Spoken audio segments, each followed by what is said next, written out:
Hello, I am going to make the Jameela Jacket. I saw this image and I just really like it, and I think it will be useful for me this fall. As I've said in previous videos, I really try to be mindful of my consumption when it comes to fabric and clothing in general, and not just buy things to buy them or sew things to sew, but really add things to my wardrobe that I need and will use for a long time. So I think this jacket, big shirt combo is going to be really nice. It can keep you warm on its own, or even under a coat, under a bigger coat. And I got this deep red, which I'm really happy about, but I wanted to show you. I went to Mood Fabrics last weekend to get the fabric, and I love it there, but it's a lot. It's intense when you get in there, and I just feel immediately overwhelmed, so I have to focus. So I went right to the cotton because I was fairly confident that's what I wanted to do, and it's what I ended up doing. And I went to past the lightweight cotton and went to the sort of medium and heavyweight cotton. And I saw this pink thing. It was really cool looking and I liked it, but it's going to be too specific of a garment if I do that. I want something that's I can wear with a lot of things. I've been really into patterns lately with a lot of my sewing, but I've been moving toward more solids for the obvious reason that they're just more wearable. And the way that a solid, what do I want to say? It calls attention to the garment in a different way. It's not so speaking for itself, but it can still be very sort of understated and elegant, and you can still see the garment. In some ways you can see the garment better when it's a solid and not a print.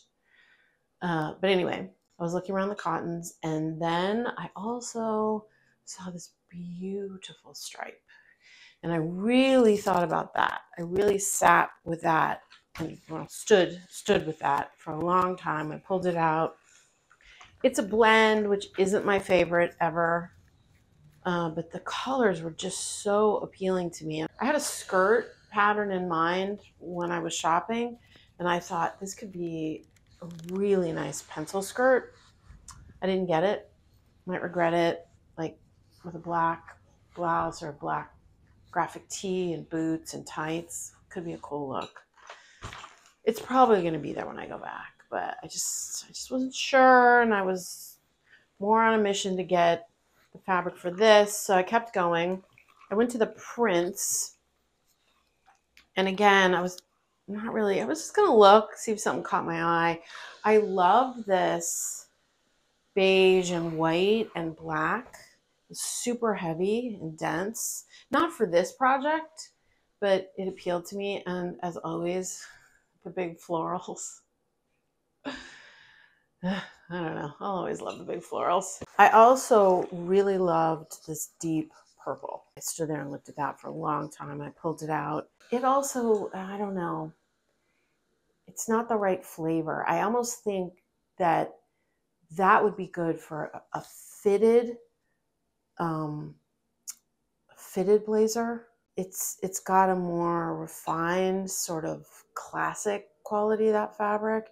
I could see that with a black lining and with a waist and maybe even double-breasted and an interesting sleeve. So I didn't get that. I then found this in a different section, but it's 100% cotton. It was actually near the denim. It's not denim, but it's got a lot of weight. And as soon as I saw this, I was like, yeah, that's it. And I still walked around some more. I went back to the purple. I looked at a couple other things. Then it's that thing, right? Once you see the thing that's matching up with some vibe that you've got inside yourself, then it just sticks. So I had this cut, and then I went to look for the buttons. And again, at that place, I didn't videotape it, but there is just a huge wall of buttons. And in that part of New York City, Mood is on West 37th Street. There's a lot of fabric and textile and notions stores, like a lot of them. And before I went into this place that was just buttons once, I'll go back and videotape it. I mean, huge, just buttons. So I saw these, picked them up. And the last thing I did, I went up to a different floor in the store just to look at the wool.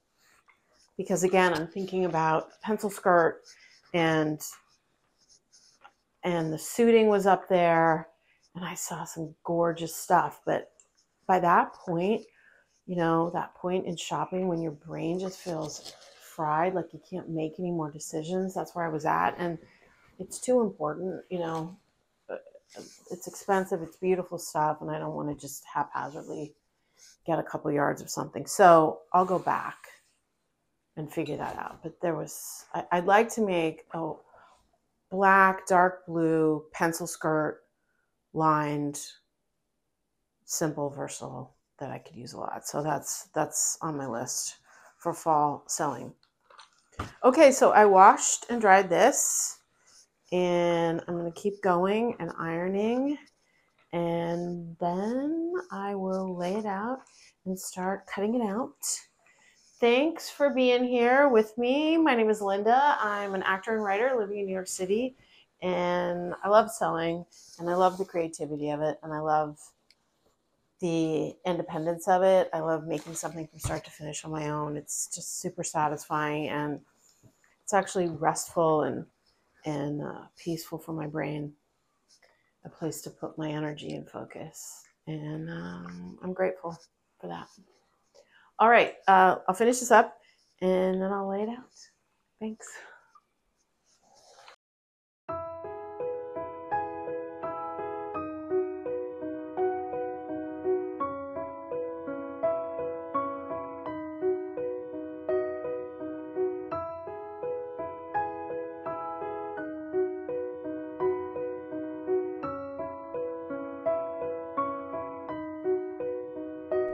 Once you have cut out your fabric, be sure to mark the wrong side. It was really important for me to do that in this case, as it was hard to tell the right side from the wrong side always. And then iron on your interfacing. For this view of the pattern, I put interfacing on the pocket welt, the front button placket, and on the collar.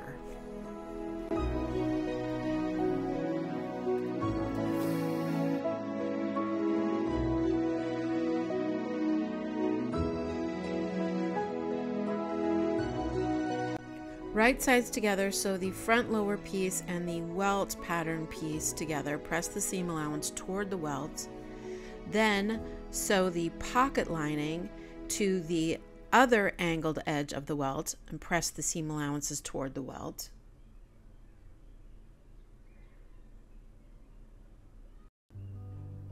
Now fold the welt in half. Make sure the seams are pressed toward that fold, and top stitch along the folded edge and along the seam edge.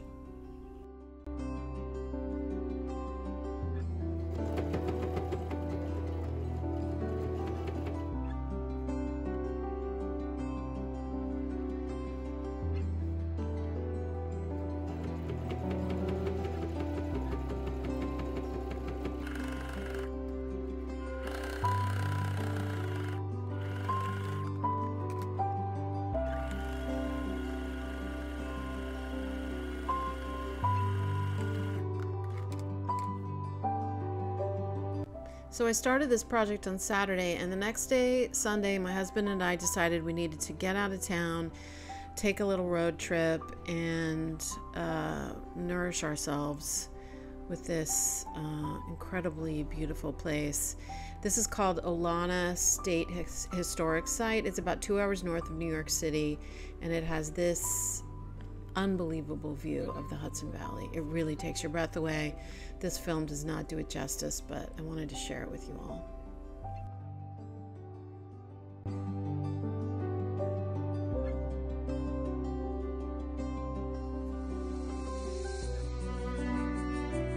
The house, which is now a museum, was built in 1870. It took 2 years. There's Mike. By Frederick Church. He was one of the major figures of the Hudson River School of Landscape Painting.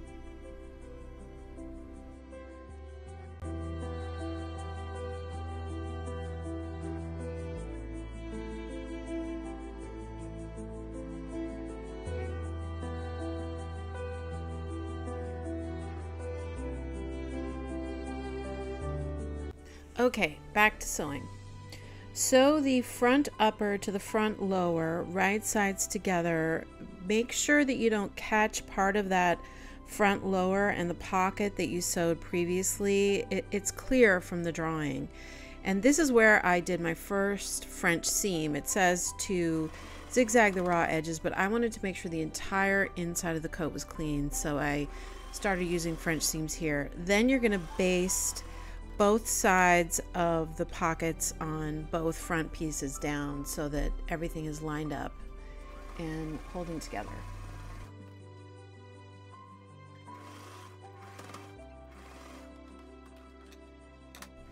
The 2 front panels are done. The pockets are done. They look great. That front edge is nice and sharp and clean. And I'm really pleased so far. All right, the next step is to sew the box pleat on the back.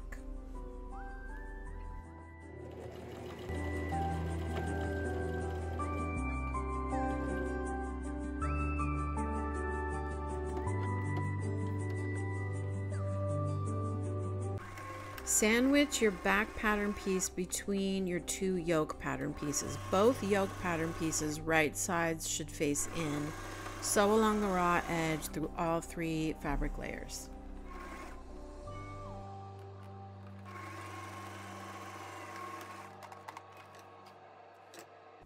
Okay, so I have it laid out here so you can see how both the yokes are sewn to the back piece. Now when I turn it over, you want to make sure that the inside yoke is down and away from the seam you are going to be sewing. You're going to sew the front shoulder seams to the outer yoke shoulder seams. Basically, that yoke functions as the back shoulders.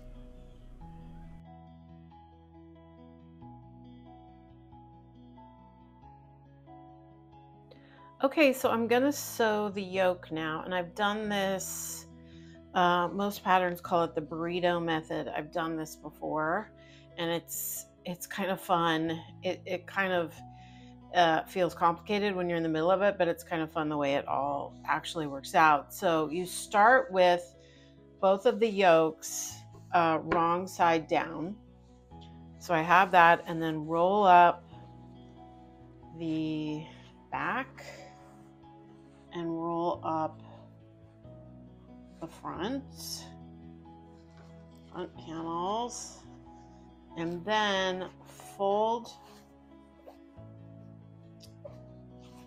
or wrap around the back yoke like this, and we're going to sew it. And I know if you haven't done this before, it looks a little crazy, and I know the first time I did it, I must have read the directions 1,000 times because I didn't quite believe it.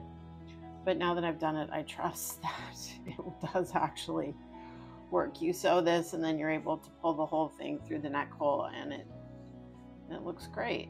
And all the seams are on the inside. Okay, so we got the burrito. I'm going to sew it, and then I'll show you how I turn it right side out. And so now we do this, where we bring it right side out. So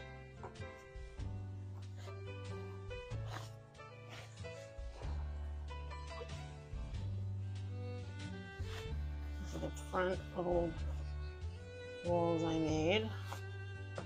And this is the back roll. And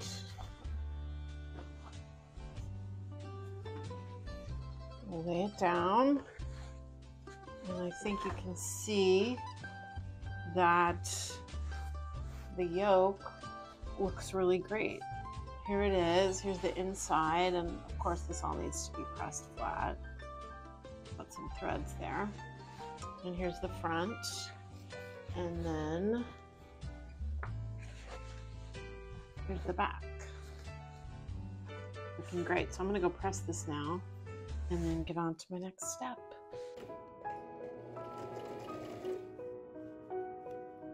The next step is to sew these sleeves onto the jacket, and I want to do French seams here so everything is really clean. So first I am sewing the wrong sides together, very, very close to the edge, about 1/8 of an inch seam. Then I will iron that seam flat and be able to sew the right sides together, and everything will be enclosed within that seam so it looks really good.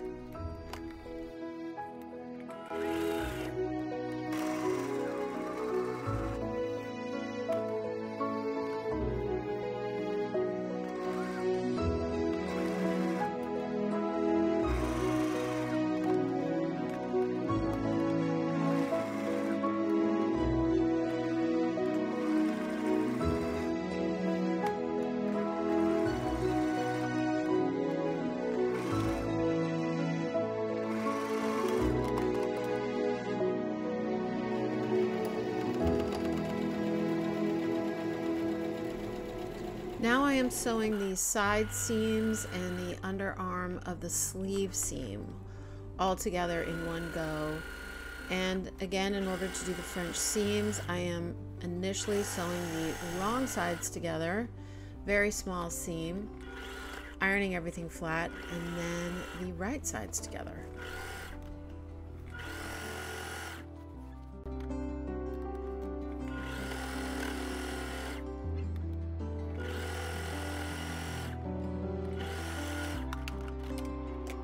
I'm finishing the sleeves by folding the raw edge over twice, pressing it, and then top stitching.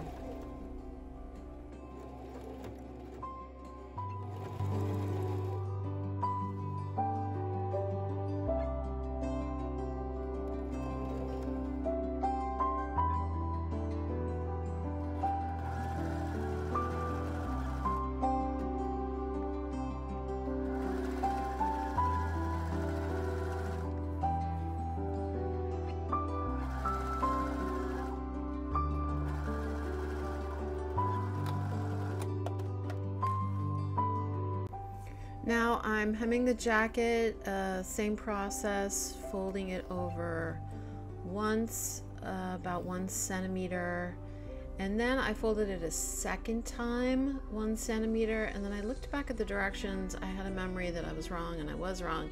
It's supposed to be a little over 1 inch so that you have a nice wide looking hem when you top stitch. I'm just making sure that this will look right in the front and that I have actually ironed them the same amount on each end so they'll match.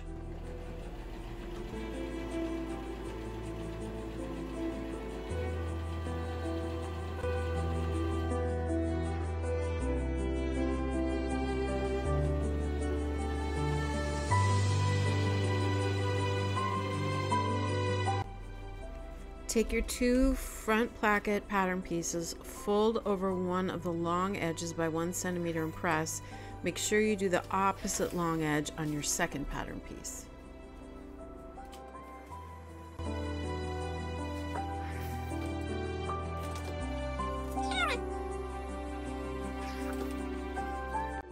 Sew along the bottom edge with a 1 centimeter seam allowance, right sides together.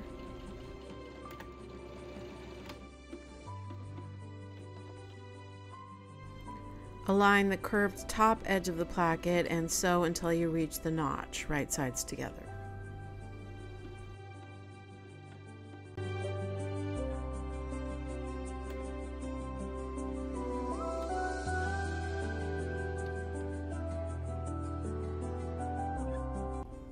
Clip into the notch all the way to your last stitch and then clip away the corners. Align one of your front placket pattern pieces to the raw edge at the center front of your jacket. The placket should extend beyond the jacket by 1 centimeter at the bottom hem and match up the neckline at the top. Sew with a 1 centimeter seam allowance. I chose to put the side that I did the interfacing on the left where the buttonholes are. I did not interface both sides because this fabric is so stiff. I didn't really feel like it needed it on both sides of the front. Turn both placket pieces right side out and pin everything into place. The placket facing should now enclose all raw hems at the inside of the garment.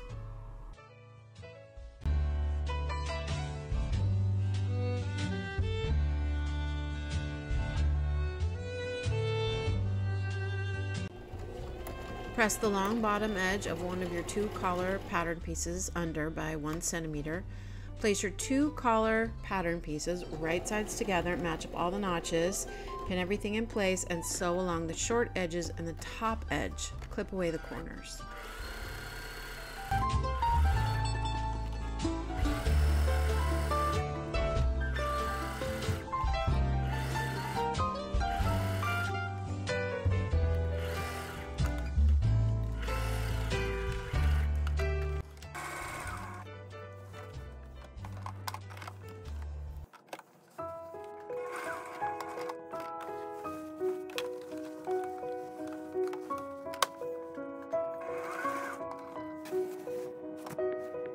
Sew the collar to the jacket, right sides together.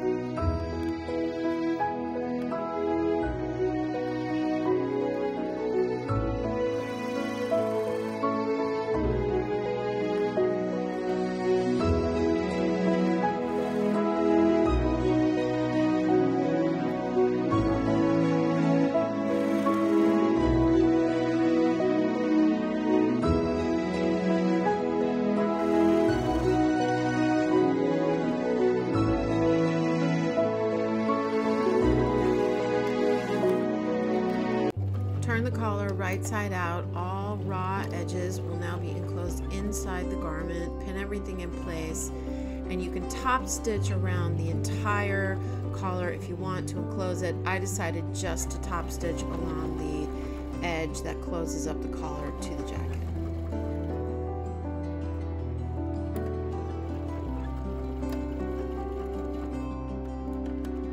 Top stitch all around the placket on both fronts.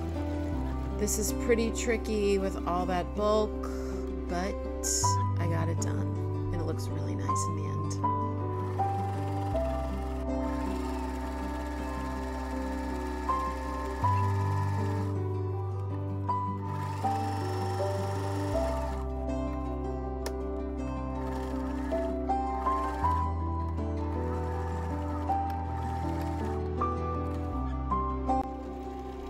I measure over and over where I want my buttonholes before I start making any of them, taking into account that the buttonhole sewing attachment here starts at the bottom of the buttonhole, and just measuring and remeasuring. I also practice on a piece of scrap cloth to make sure the machine's working right, and hopefully nothing will go wrong.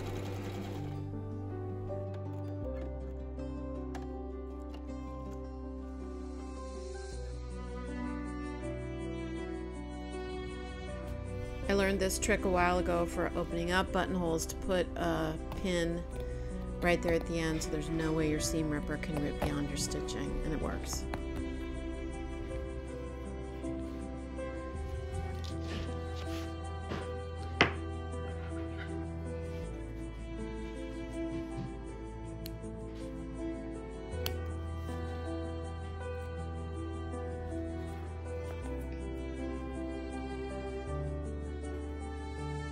I always struggle to get buttons lined up just right in a front button up, button down garment, because if you're a little off, the whole shirt looks off. So what I'm doing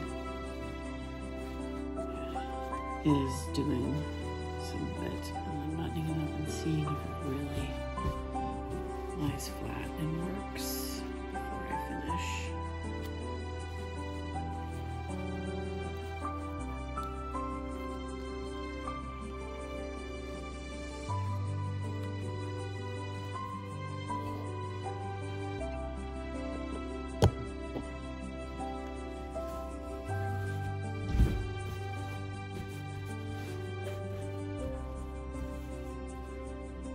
Too close to the top? No, that looks good. Okay, I'm gonna finish this button and one more and I'm done. It was such a beautiful day. The day I finished sewing, I decided to go outside and shoot some photos, shoot some video. This is the park near where I live. I'm really pleased with this jacket. I think it's gonna be super useful all fall. It is warm. This fabric really is sturdy, and I love the red. I think I made the right choice, even though sometimes I do gravitate toward something a little more of a print, a little more of a statement. Here I have paired it over a blazer and a graphic tee. I think it's really also going to be great for layering. I just wanted to show you what it looked like buttoned up all the way.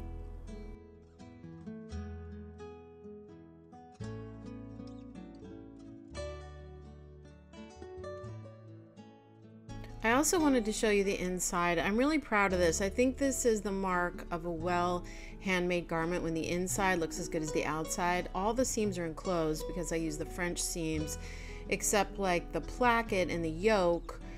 I didn't need to use French seams because they automatically enclosed everything, but I'm pleased with myself, yes. And here I'm wearing it over a beautiful Irish sweater from my friend's shop up here in the Bronx. I will put links below to all the other clothes I'm wearing. All right, if you have any problems or questions along the way when you're making the jacket, please put a comment below and I will get right back to you. Thank you so much for watching. Please like and subscribe, and I'll be back soon with another sewing video. Thanks.